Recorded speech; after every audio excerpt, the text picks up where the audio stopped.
വീണ്ടും മറ്റൊരു അമ്പലത്തിലെ കാഴ്ചകളാണ് നിങ്ങളിലേക്ക് എത്തിക്കുന്നത്. മൂകാംബികയിൽ നിന്നും ഞങ്ങൾ അടുത്ത് വന്നത് ഉടുപ്പി എന്ന സ്ഥലത്തുള്ള പ്രശസ്തമായ ഒരു ക്ഷേത്രത്തിലേക്കാണ്. ഉടുപ്പി ശ്രീകൃഷ്ണ സ്വാമി ക്ഷേത്രം. ഞാനിവിടെ ആദ്യമായിട്ട് വരുന്നതാണ്, മറ്റു കാര്യങ്ങളൊന്നും അറിയത്തില്ല. ഏതായാലും കാഴ്ചകളിലേക്ക് പോകാം. കർണാടക സംസ്ഥാനത്തിലെ തീർത്ഥാടന കേന്ദ്രങ്ങളിൽ ഏറ്റവും പ്രധാനപ്പെട്ടതും വൈഷ്ണവ ഭക്തരുടെ ഹൃദയ കേന്ദ്രവുമാണ് ഉടുപ്പി ശ്രീകൃഷ്ണ ക്ഷേത്രം. കർണാടകത്തിലെ ഉടുപ്പി ജില്ലയിൽ അറബിക്കടലിനോട് ചേർന്നാണ് ക്ഷേത്രം സ്ഥിതി ചെയ്യുന്നത്. ലോകപ്രശസ്തനായ ശ്രീ മാധ്വാചാര്യർ സ്ഥാപിച്ച ഈ ക്ഷേത്രം കൃഷ്ണഭക്തിയുടെ അതുല്യമായ പാരമ്പര്യം ഇന്നും നിലനിർത്തിപ്പോരുന്നു. ഒരു ആശ്രമാന്തരീക്ഷത്തിലാണ് ക്ഷേത്രം സ്ഥിതി ചെയ്യുന്നത്. പ്രധാന ക്ഷേത്രത്തിന് സമീപത്തായി ഏകദേശം 1000-ലേറെ വർഷം പഴക്കമുള്ള ഉടുപ്പി അനന്തേശ്വര ക്ഷേത്രം ഉൾപ്പെടെ നിരവധി ആരാധനാ കേന്ദ്രങ്ങളുണ്ട്. ക്ഷേത്രത്തിൻ്റെ നിർമ്മിതികളെല്ലാം കരിങ്കല്ലിലാണ് എങ്കിലും ഇപ്പോഴത്തെ നവീകരണ പ്രവർത്തനങ്ങളിൽ കോൺക്രീറ്റ് നിർമ്മിതികളും ഉണ്ട്. ക്ഷേത്രത്തിന് കിഴക്ക് ഭാഗത്തുള്ള വിശാലമായ കുളവും അതിലെ ശില്പങ്ങളും ശ്രദ്ധേയമാണ്. 13-ാം നൂറ്റാണ്ടിൽ, കൃത്യമായി പറഞ്ഞാൽ ക്രിസ്തുവർഷം 1238 വൈഷ്ണവ സന്യാസി ആയിരുന്ന ജഗദ്ഗുരു മാധ്വാചാര്യർ ആണ് ഉടുപ്പി ക്ഷേത്രം നിർമ്മിച്ചത്. ദ്വൈത വേദാന്തത്തിൻ്റെ ആചാര്യനായ ശ്രീ മാധ്വാചാര്യർ കൃഷ്ണഭക്തിയെ ലളിതമായി ജനങ്ങളിലേക്ക് എത്തിച്ച മഹാനായിരുന്നു. ദ്വൈത വേദാന്ത ഗുരുകുല സ്ഥാപകനും കൂടിയായ അദ്ദേഹം സ്ഥാപിച്ച അഷ്ടമഠങ്ങൾ പേജാവർ മഠം, പുതികൈ മഠം, പലിമരു മഠം, അടമരു മഠം, സോധേ മഠം, കണിയൂർ മഠം, ഷിരൂർ മഠം, കൃഷ്ണപുരം മഠം എന്നീ 8 മഠങ്ങളുടെ നിയന്ത്രണത്തിലാണ് ഇന്നും ക്ഷേത്രഭരണവും പൂജകളും നടന്നു പോകുന്നത്.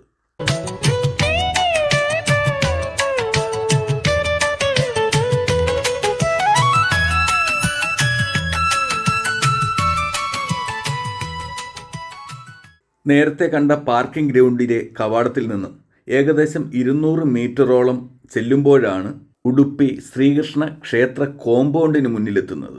ക്ഷേത്രത്തിനകത്തോട്ട് കയറിയാൽ വീണ്ടും 3 നിലകളോടുള്ള കെട്ടിടത്തിൻ്റെ ഇടനാഴിയിലൂടെ ക്ഷേത്രക്കുളത്തിനെ വലം വെച്ച് ഏകദേശം 300 മീറ്ററോളം വീണ്ടും നടന്നാൽ മാത്രമേ ദേവപ്രതിഷ്ഠയുള്ള പ്രധാന ക്ഷേത്രത്തിന് സമീപമെത്താൻ സാധിക്കൂ.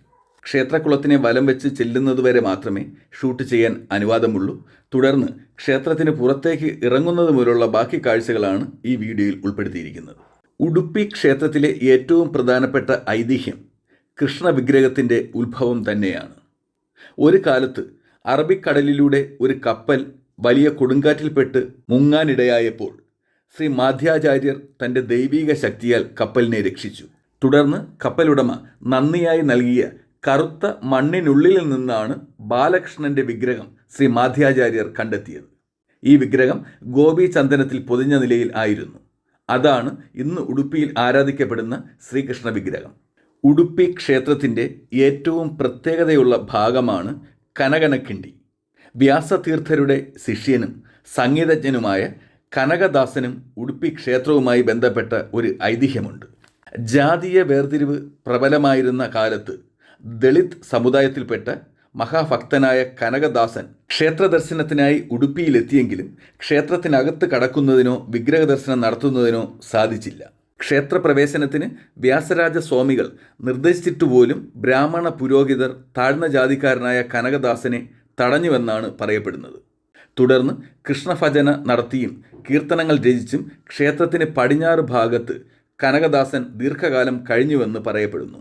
കനകദാസൻ്റെ കൃഷ്ണ നീ ബേഗനെ ബാരോ എന്ന കീർത്തനം പ്രസിദ്ധമാണല്ലോ. ഭക്തിസാന്ദ്രമായ കീർത്തനത്തിൽ ആകൃഷ്ടനായി കിഴക്ക് ഭാഗത്തേക്ക് അഭിമുഖമായിരുന്ന കൃഷ്ണഭഗവാന്റെ വിഗ്രഹം പടിഞ്ഞാറ് ഭാഗത്തേക്ക് തിരിഞ്ഞുവെന്നും ആ ഭാഗത്ത് ക്ഷേത്രഭിത്തി തകർന്ന് ഒരു ദ്വാരം സൃഷ്ടിക്കപ്പെട്ടുവെന്നും അതിലൂടെ കനകദാസന് ദേവദർശനം ലഭിച്ചുവെന്നുമാണ് ഐതിഹ്യം. ആ വാതിലാണ് ഇപ്പോൾ കനകനദ്വാരം അഥവാ കനകനക്കിണ്ടി എന്നറിയപ്പെടുന്നത്.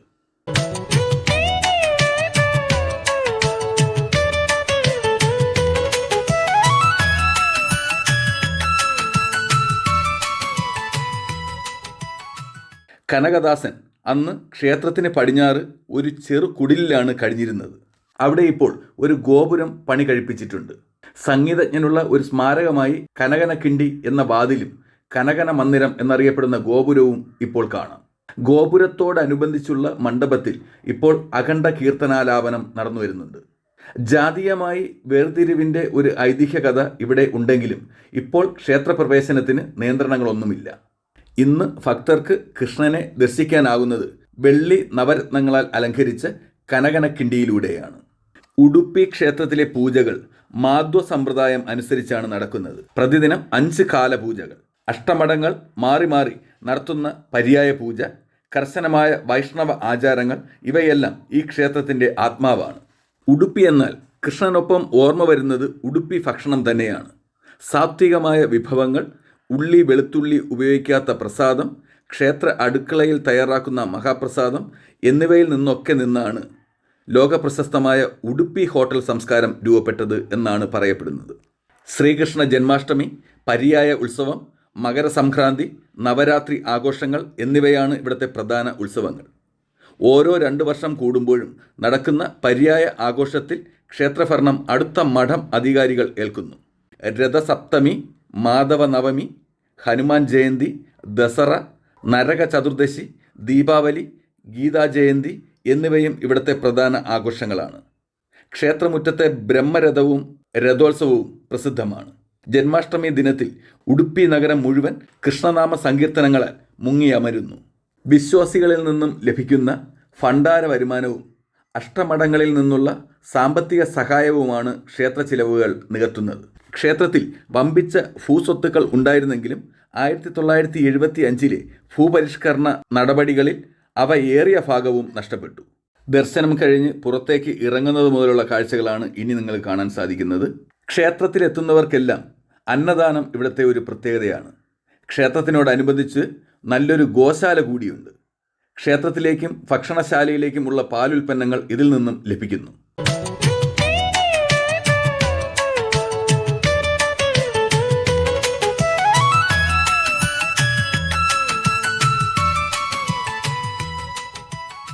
തിരുവനന്തപുരത്ത് നിന്നും NH 66 വഴി കൊല്ലം, എറണാകുളം, തൃശ്ശൂർ, കോഴിക്കോട്, കണ്ണൂർ, കാസർഗോഡ്, മാംഗ്ലൂർ വഴി ഉഡുപ്പി ക്ഷേത്രത്തിലേക്ക് എത്താൻ ഏകദേശം 650 കിലോമീറ്റർ ദൂരമുണ്ടാകും. കൊച്ചി, എറണാകുളം ഭാഗത്തു നിന്നും ഏകദേശം 430 കിലോമീറ്ററും കോഴിക്കോട് ഭാഗത്തു നിന്നും ഏകദേശം 320 കിലോമീറ്ററും ദൂരമുണ്ടാകും ഉഡുപ്പി ക്ഷേത്രത്തിലേക്ക്. അടുത്ത പ്രധാന റെയിൽവേ സ്റ്റേഷൻ ഉഡുപ്പിയാണ്. അടുത്ത വിമാനത്താവളം മംഗളൂരു ആണ്. മംഗളൂരുവിൽ നിന്നും ഉഡുപ്പിയിലേക്ക് ഏകദേശം 60 കിലോമീറ്റർ ദൂരമാണുള്ളത്.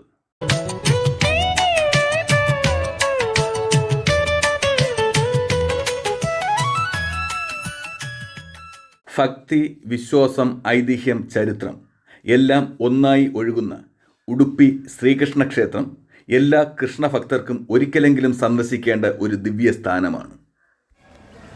ഉഡുപ്പി ശ്രീകൃഷ്ണ ക്ഷേത്രത്തിൻ്റെ കാഴ്ചകൾ ഇവിടെ അവസാനിക്കുകയാണ്.